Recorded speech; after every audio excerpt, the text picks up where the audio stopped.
अब आइसोलेशन में जो पहला मेथड है वो फ्रॉम पेट्रोलियम, और पेट्रोलियम मैंने अभी जैसे बताया कि पेट्रोलियम खुद किसका कम्बिनेशन होता है या मिक्सचर होता है, एन हेक्सेन और एन हेप्टेन का मिक्सचर होता है। तो हम पेट्रोलियम से पहले इन दोनों को सेपरेट करेंगे और फिर उनसे मज़ीद हम फिर आगे जाके बेंजीन निकालेंगे, यानी कि एन हेक्सेन से अलग निकालते हैं, आइसोलेट करते हैं और एन हेप्टेन से अलग करते हैं। तो हमने यहाँ एन हेक्सेन लिया। एन हेक्सेन को आप ऐसे भी लिख सकते हैं, डायरेक्ट आप C6H14 भी लिख सकते हैं, लेकिन यहाँ हमने स्ट्रक्चर बना के लिख दिया कि भाई नॉर्मल हेक्सेन है, स्ट्रेट चेन, ठीक है।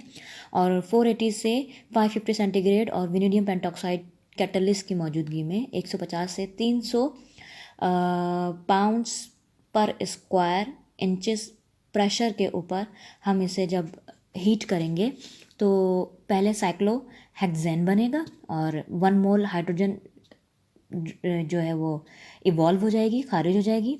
उसके बाद ये साइक्लो हेक्सेन मज़ीद जब इसकी हीटिंग होगी तो इसमें से 3 मोल्स हाइड्रोजन के रिलीज़ होंगे और ये कन्वर्ट हो जाएगा किसमें, बेंजीन में, ठीक है। अब आप बेंजीन ये आपकी हासिल हो गई। चाहे तो इस तरह का स्ट्रक्चर बना के, जो बेंजीन का स्ट्रक्चर है ऐसे बना कर, जो फ्लैट हेक्सागोनल स्ट्रक्चर है ये भी बना सकते हैं, और चाहे तो आप इस तरीके से क्या कहते हैं रिंग स्ट्रक्चर को कार्बन शो कर कर भी आप बता सकते हैं, ठीक है, कि हर कार्बन के पास एक हाइड्रोजन है और हर ऑल्टरनेट कार्बन के पास, यानी कि double bond single, double bond single double, ये बेंजीन का आप कार्बन शोइंग स्ट्रक्चर भी इस तरीके से बना सकते हैं, ठीक है जी। So in other words we can say कि एन हेक्सेन की बुनियादी तौर पर यहाँ पे क्या हुई है, डीहाइड्रोजनेशन हुई है। तो डीहाइड्रोजनेशन से, एन हेक्सेन की डीहाइड्रोजनेशन से हमें बेंजीन हासिल हो रहा है। आप चाहें तो यहाँ पर जब लिखेंगे ना कि फ्रॉम एन हेक्सेन, तो अंडर ब्रैकेट करके ऐसे करके लिख सकते हैं कि भाई यहाँ बुनियादी तौर पर कौन सा प्रोसेस हो रहा है, डीहाइड्रोजिनेशन का प्रोसेस हो रहा है, यानी कि रिमूवल ऑफ हाइड्रोजन का प्रोसेस हो रहा है। बी पार्ट जो है इसका वो है फ्रॉम हेप्टेन, ठीक है, यानी पेट्रोलियम से ही आइसोलेट कर रहे हैं, लेकिन पहले एन हेक्सेन से और फिर एन हेप्टेन से। ये आ गया आपका एन हेप्टेन, ठीक है। ये हमने इसको कंडेंस फॉर्म में लिखा है, यानी कि पूरा फॉर्म में नहीं लिखा हमने, CH2 करके कंडेंस कर दिया, 5 CH2 लेकर इसको ब्रैकेट में कर कर और फिर CH3 साइड में ले लिए, इस चीज़ के कंडेंस फॉर्म एन हेप्टेन के लिखकर, और फिर वही कंडीशंस के 480 से 550 सेंटीग्रेड विनेडियम पेंटॉक्साइड कैटलिस्ट की मौजूदगी में और प्रेशर जो है 150 से 300 पाउंड पर स्क्वायर इंचेस लेकर। तो पहले ये, अब देखें हमने एन हेप्टेन से बनाना है बेंजीन। अब बेंजीन तो 6 कार्बन वाला कंपाउंड है और हम क्या ले रहे हैं, 7 कार्बन वाला कंपाउंड। तो पहले जो प्रोडक्ट बनेगी वो बनेगी टाउलिन, ठीक है।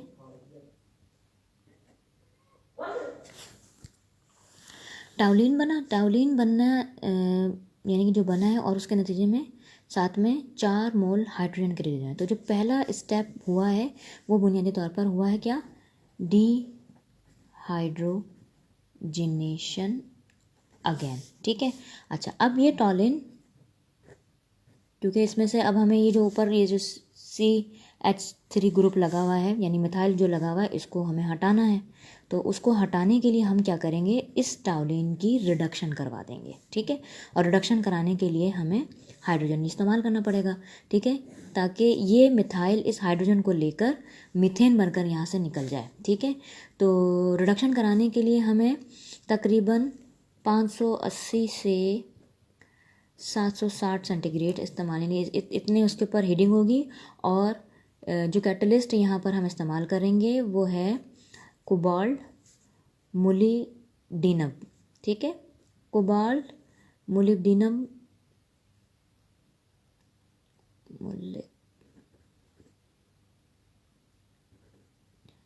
इसका आप सिंबल भी बना सकते हैं, मैंने नाम ही लिख दिया।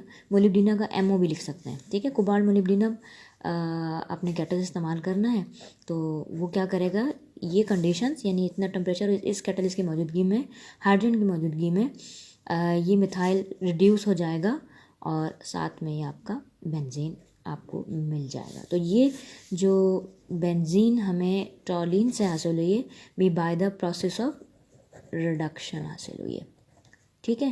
तो ये एन हेप्टेन से जो हमें बेंजीन हासिल हुआ 2 स्टेप्स में। पहले स्टेप में एन हेप्टेन क्या कर रहे हैं, डिहाइड्रोजनेशन करके टॉलिन में कन्वर्ट हो रहा है और फिर टॉलिन की रिडक्शन हो रही है in the presence of hydrogen और वो कन्वर्ट हो रहा है किसमें, बेंजीन में। दूसरा मेथड आइसोलेशन या प्रिपरेशन कह लें आप बेंजीन की, वो है सोडियम बेंजोइड से।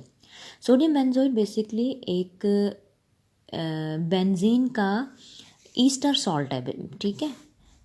ये जब हम ईस्टर पढ़ेंगे तो वहाँ बताएंगे, आपको कुछ समझ में आ जाएगा कि ये बेंजीन का ईस्टर सॉल्ट कैसे है, ठीक है। तो ये जनाब स्ट्रक्चर है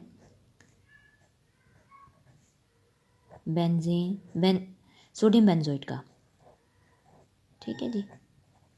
ये बेसिकली कार्बोक्सिलिक ग्रुप लगा हुआ है। कार्बोक्सिलिक ग्रुप का जो हाइड्रोजन होता है वो यहाँ मेटल से रिप्लेस्ड है, ठीक है। अब हमने बेसिकली बेंजीन, सोडियम बेंजोइड से बेंजीन, ये सोडियम बेंजोइड है, से ये वाला जो कार्बोक्सिलिक ग्रुप है यह निकालना है, ठीक है। तो वो कार्बोक्सिलिक यानी इसकी डीकार्बोक्सिलेशन करवानी है हमने, ठीक है। तो डीकार्बोक्सिलेशन करवाने के लिए हम इसे लाइम यानी सोडियम हाइड्रोक्साइड के साथ ट्रीटमेंट देंगे, ठीक है। तो सोडियम हाइड्रोक्साइड से ट्रीटमेंट देने पर ये सोडियम हाइड्रोक्साइड इस कार्बोक्सिलिक सोडियम कार्बोक्सिलेट से रिएक्शन करके सोडियम कार्बोनेट की फॉर्म में बाहर आ जाएगा और हमारा पीछे रह जाएगा बेंजीन।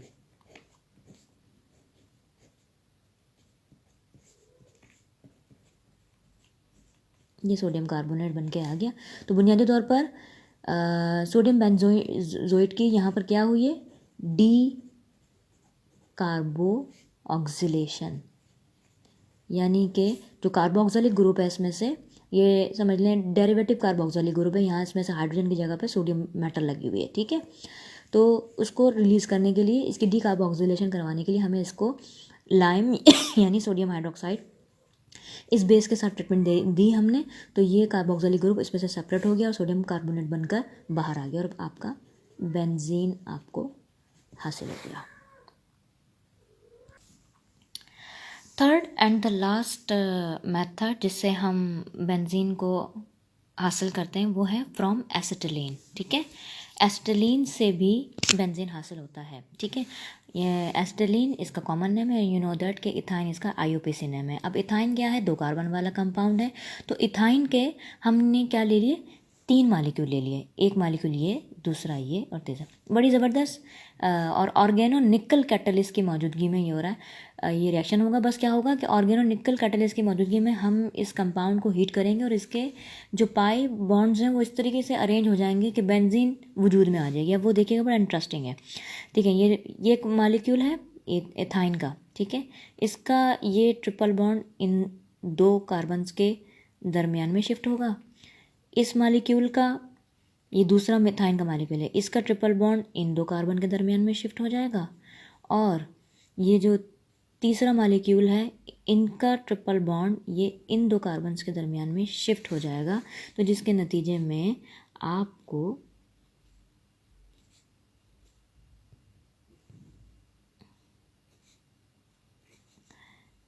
ठीक है ये शिफ्ट होने वाले बॉन्ड्स,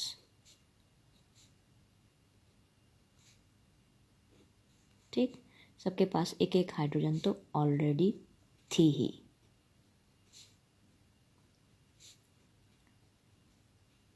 ये देखें कितनी प्यारी बेंजीन बन गई आपकी, ठीक है। बेंजीन का स्ट्रक्चर सही, स्ट्रक्चर वाइज भी ऐसे कर सकते हैं और अगर वेरी सिंपली अगर आप चाहें तो बस ऐसे करके ऐसे कर ही बना सकते हैं। ये मैंने यहाँ बता दिया कि किस तरीके से 3 मालिक्यूल बेसिकली अरेंज हुए हैं इथाइन के और उन्होंने बना लिया क्या, बेंजीन, ठीक है। और अगर आप चाहें तो इस तरह के स्ट्रक्चर बनाना नहीं चाहते तो डायरेक्ट भी लिख सकते हैं कि भाई ये 3 मालिक्यूल्स इथाइन के ऑर्गेनोनिकल के मौजूदगी में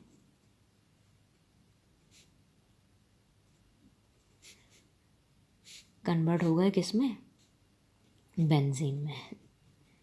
सिंपली आप ऐसे भी लिख सकते हैं, ठीक है। इट्स अप टू यू कि आपको क्या ज़्यादा आसान लगता है। ये इंटरेस्टिंग था वैसे, थोड़ा सा मूवमेंट ऑफ बॉन्ड से और एक स्ट्रक्चर वजूद में आना, इसलिए मैंने ये भी बता दिया। तो यहाँ पर आज हमारी बेंजीन की आइसोलेशन या प्रिपरेशन कह लें वो कंप्लीट हो गया। अब हमने नेक्स्ट क्लास में इंशाल्लाह बेंजीन के स्ट्रक्चर पर डिटेल हम डिस्कशन करेंगे।